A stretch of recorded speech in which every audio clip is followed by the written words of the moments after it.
Le jeûne intermittent pourrait, à long terme, vous permettre de vivre plus longtemps et en meilleure santé.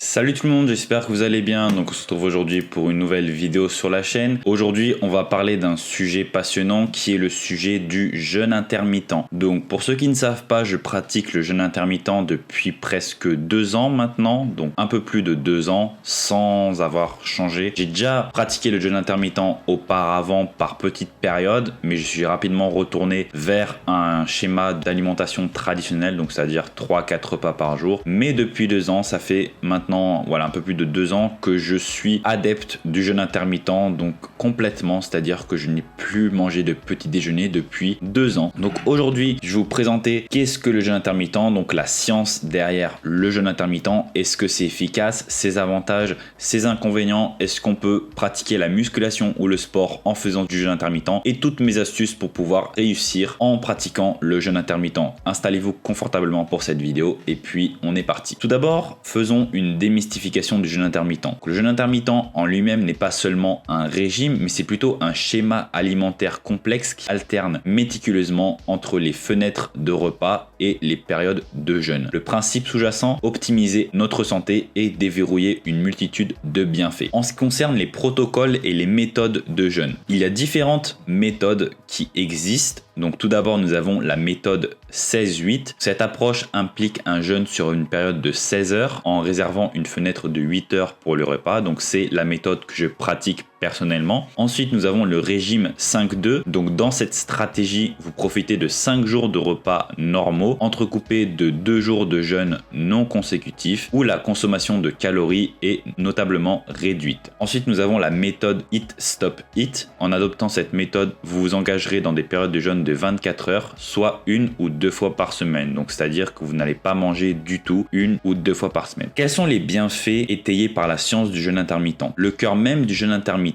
réside dans ces bienfaits étayés par la science qui ont déclenché une révolution dans le domaine du bien-être et de la santé. Tout d'abord, en ce qui concerne la gestion du poids, en instaurant un déficit calorique maîtrisé et en favorisant l'oxydation accrue des graisses, la perte de poids n'est plus un rêve insaisissable avec le jeûne intermittent. Le jeûne intermittent va être extrêmement pratique pour les personnes qui par exemple n'ont pas très faim le matin. Ça vous permet de réduire vos nombres de repas sur la journée et également de réduire la fenêtre durant laquelle vous pouvez manger sur la journée, donc réduire votre apport calorique global. Ça peut être une méthode très prisée pour la gestion du poids. Ensuite, nous avons une santé métabolique optimisée. On peut avoir une meilleure sensibilité à l'insuline, des niveaux de sucre dans le sang plus bas et un risque réduit de diabète de type 2 avec le jeûne intermittent. Donc moi, j'ai constaté cet effet bénéfique, notamment grâce à un suivi de bilan sanguin. J'ai consommé, pour ceux qui ne savent pas, du MK677 qui est un sécrétagogue de l'hormone de croissance et qui a comme effet secondaire indésirable d'augmenter vos niveaux d'insuline. Cependant, en pratiquant le jeûne intermittent, je n'ai constaté aucune augmentation de mes niveaux d'insuline en consommant ce produit, même à des dosages assez importants de 25 à 30 mg par jour. Pour moi, c'est peut-être extrêmement bénéfique pour ceux qui ont des problèmes de diabète de type 2. Ça peut être un traitement envisageable. Ensuite, un bienfait qui est pour moi l'un des bienfaits pour lesquels je pratique le jeûne intermittent principalement, c'est le renouvellement cellulaire. Avec le jeûne intermittent, vous permettez à votre corps d'avoir une phase d'autophagie cellulaire, un processus qui voit le corps éliminer les cellules endommagées, favorisant ainsi le rajeunissement cellulaire. Donc ça, c'est quelque chose qui est vraiment sous-coté. On entend très peu parler, mais manger 3 repas par jour, donc une alimentation traditionnelle, voire même plus, il y en a qui mangent jusqu'à 6 fois par jour dans le monde de la musculation ou du sport, ça ne permet pas à votre corps d'avoir ces périodes de repos où il peut y avoir cette autophagie d'autophagie cellulaire. Lorsque vous êtes en période de jeûne assez prolongée, donc ici même avec la méthode du 16-8 donc que je pratique, vous permettez à votre corps d'avoir cette autophagie et donc d'éliminer les cellules endommagées et favorisant le rajeunissement cellulaire. Ça peut être bénéfique également pour éliminer par exemple des cellules cancéreuses. Ensuite, nous avons des bienfaits également sur la santé cardiaque et cérébrale. Alors que nous explorons, nous découvrirons comment le jeûne intermittent contribue à abaisser la tension artérielle, à améliorer les niveaux de cholestérol et à rehausser les fonctions cognitives. Ce que j'ai constaté personnellement au niveau cérébral avec le jeûne intermittent, c'est que je suis beaucoup plus productif en période de jeûne que hors période de jeûne. Généralement, ma période de jeûne, je jeûne de 21h jusqu'à 13h le lendemain. Ce qui se passe, c'est que pendant cette période, donc j'ai la période de sommeil qui compte dans la période de jeûne. Quand je me réveille le matin, je bois généralement 1 litre d'eau et ensuite je bois seulement soit du café, soit des boissons énergétiques 0 calories. Donc voilà, des boissons qui ont peut-être 10 calories maximum. Ça va pas vous faire sortir du jeûne, ne vous inquiétez pas. C'est pas considéré comme un repas. Mais voilà, j'utilise seulement mes suppléments alimentaires, compléments alimentaires, donc la caféine ou des nootropiques ou d'autres produits. Et je constate que ces produits sont beaucoup plus efficaces lorsque je suis en période de jeûne. Ils ont un effet beaucoup plus important. Je suis beaucoup plus productif, j'ai beaucoup moins de problèmes à rester concentré, alors qu'avant, quand je consommais un petit déjeuner, j'avais généralement vers les 10-11 heures un gros coup de barre qui m'empêchait de me concentrer. Là, c'est pas du tout le cas. Pour ceux qui ne le savent pas, je ne suis pas seulement youtubeur et coach sportif. Je fais également des études en STAPS, donc je suis en master STAPS, entraînement et optimisation de la performance sportive. Et donc, cette année, j'ai expérimenté, même les 2 dernières années, avec le jeûne intermittent. Donc, j'allais le matin en cours sans manger et cela ne m'a pas du tout freiné au terme de mes résultats universitaires. J'ai même amélioré mes résultats universitaires avec cette méthode-là. Bien sûr, ça peut pas être attribué uniquement au jeûne intermittent.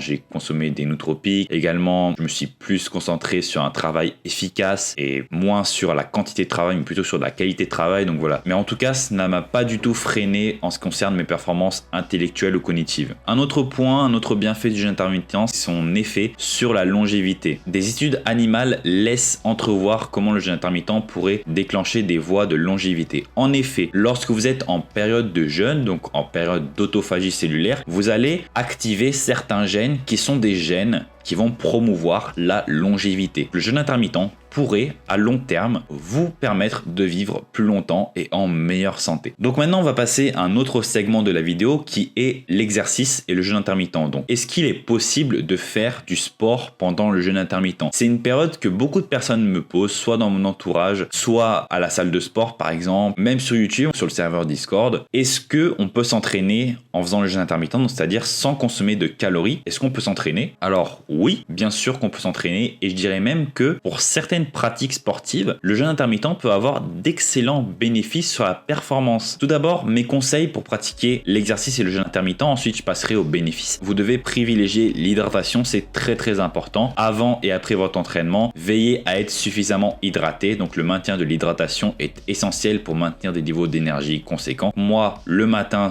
comme je vous ai dit, je consomme 1 litre d'eau à jeun. Donc bien sûr, pas tout d'un coup, hein. J'ai ma bouteille d'eau remplie de 1 litre et j'essaie de la boire en 1 heure à peu près ou un peu moins. Et voilà, comme ça, je suis assuré d'être hydraté. Surveillez également la couleur de vos urines. Généralement, une urine très claire, c'est-à-dire que vous êtes assez hydraté. Si elle est plutôt foncée, c'est que vous n'êtes pas assez hydraté, donc buvez plus d'eau. Également, si vous commencez le jeûne intermittent, optez pour une intensité modérée, hein, n'y allez pas directement à fond comme si vous n'étiez pas en période de jeûne. Donc choisissez des entraînements d'intensité modérée pendant les fenêtres de jeûne pour éviter la surcharge excessive et les risques. Également, planifiez stratégiquement votre entraînement, donc visez plutôt la fin de votre période de jeûne pour ensuite vous permettre d'avoir un repas qui va suivre cet entraînement pour vous permettre une meilleure adaptation à l'entraînement. Donc si vous faites de la musculation par exemple, pour avoir votre protéine, vos apports en protéines et en calories après l'entraînement, c'est le plus intéressant. Donc ce que j'ai pas dit, c'est que en termes de bénéfices pour la performance, pour les sports en endurance, le jeûne intermittent va vous permettre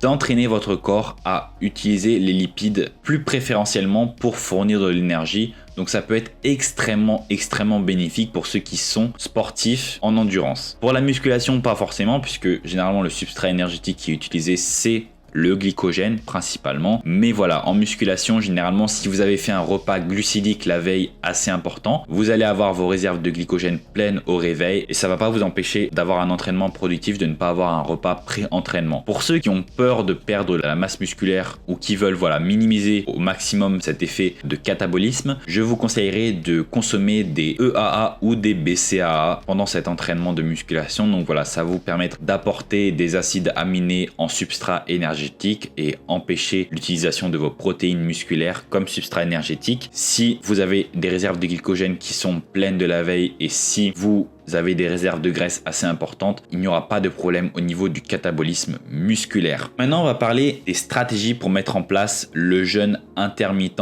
Donc pour moi, je vous conseille fortement d'y aller par étapes et de ne pas commencer directement par le jeûne. Donc généralement, je conseille d'avancer votre premier repas de la journée. Donc par exemple, si votre premier repas de la journée était à 8h, essayez de le passer à 9h, puis quelques jours après à 10h, puis ensuite à 11h et ensuite à midi, etc. pour vous familiariser avec une période de jeûne. Généralement, les premières semaines où vous pratiquez le jeûne intermittent, votre corps vers les 9h, moi c'est ce que j'ai constaté principalement, même si je ne mangeais pas vers 9h, vers les 9h j'avais vraiment une très grosse fringale et qui passait généralement au bout de 30 minutes. Mais voilà, ça peut être un frein à la pratique du jeûne intermittent. On se dit, oh là, mon corps me demande fortement de la nourriture, alors que c'est juste qu'en fait votre corps est habitué à recevoir de la nourriture et là il n'en a plus, donc il panique un petit peu au début, mais c'est tout à fait normal. Donc pour passer ces périodes difficiles, je conseille d'utiliser des boissons sans sucre, donc par exemple des boissons sans sucre ajouté, donc sans calories, des tisanes, de l'eau infusée qui peuvent apaiser les fringales et favoriser l'hydratation. Également les chewing-gums, bien sûr ne pas en abuser parce que ça a un effet laxatif, mais voilà, utiliser un chewing-gum sans sucre au moment où vous avez cette fringale, ça peut vous permettre